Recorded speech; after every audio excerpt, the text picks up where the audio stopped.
Hi there, thank you so much for joining me once again. My name is Dr. Wambura, and if you're new here, please go ahead and subscribe, put your notifications bell on, and let's keep growing this community. Now, while losing weight has been studied over the years, and we all know how difficult it can be by going to the gym, controlling portions, counting calories, going on different diets. Gaining weight is as much as an uphill task as losing it. So you might want to ask, gaining weight? Why? So I would tell you for sure that if you are underweight, mainly because you possibly went through a disease such as diabetes, you went through cancer or celiac disease, or maybe a food disorder, or maybe you're one of those people who never seem to gain any weight no matter what you eat, you might be at risk of poor immunity as well as maybe low self-esteem. And we all know that you cannot be able to donate blood because there are some weight criteria that you have to meet for you to donate blood. So you might want to ask me, so is there one universal way to gain weight for everybody? So weight is quite a personal subject, and what works for one person might not work for the other person. And nutrition science has studied weight for quite a long time, and they even came up with the FTO gene, which is the fat gene that has been connected to the reason why some people will remain overweight or obese for the rest of their lives. And very recently, they have started studying the ALK gene, and they are now linking it to thinness in human beings. So which means that there's a reason why that some people will remain slim for the rest of their lives.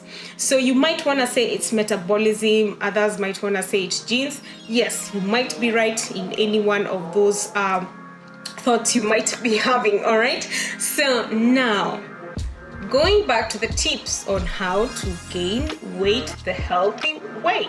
So the first thing that you want to do is go back to physics and ensure that you have a calorie surplus. That means that the amount of food that you're eating is much higher than you're using on your physical activity or your exercise regimen.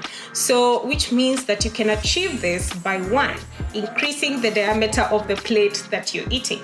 This is going to prompt you to eat more than you have been eating, such that you have more energy stored in your body as fat, and that way you start gaining weight.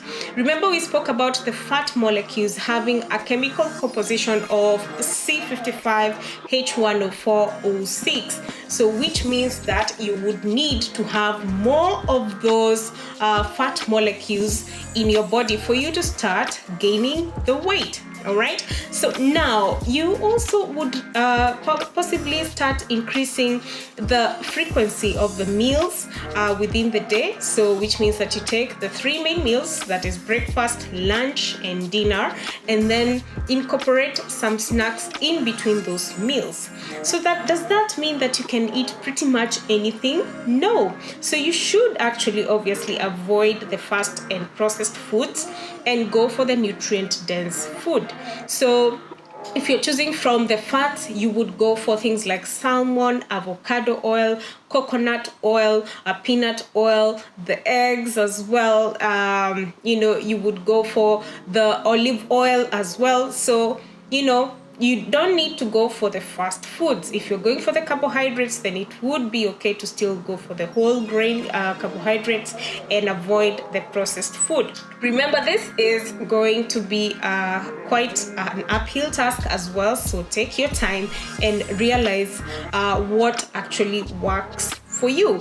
So you can increase your calorie intake to about 300 to 1000 calories per day. And in case you would like to actually gain muscle, so you can increase your protein intake to about 1.5 to 2.2 grams per kilogram of your body, as well as join in a weightlifting exercise that is going to help you to gain more muscle. Then other habits that you might wanna try to do would be, for instance, getting enough sleep, be able to stop smoking if you are a smoker, and also you can start by avoiding to take water just before meals. That way you eat on an empty stomach and you're able to actually eat more. So there you have it. You really just need a calorie surplus for you to be able to realize any form of weight gain. However, you might want to tell me, hey, I've tried all these kind of things, but nothing seems to work for me. Remember, the reason why you might be underweight or you might have lost weight is definitely connected to a certain metabolic reason or a genetic reason or maybe a disease condition. So you need to visit your doctor or your nutritionist and dietitian for you to be able to get the correct diagnosis for that. Once you do that, then you would be able to see whether it's possible for you to start undoing. Remember, we just spoke about the ALK gene that is actually connected to thinness, which means that you might be thin the rest of your life, and that's very much okay. Please go back to the video that I spoke about body composition, because it's not all about the weight. You need to know the full story about your body fat as well as your bone mass and muscle mass. So I do hope that you learned something, and you can obviously comment down below and tell me about your weight journey, and I'll be more than happy to answer you and interact with you. So until next time, bye bye.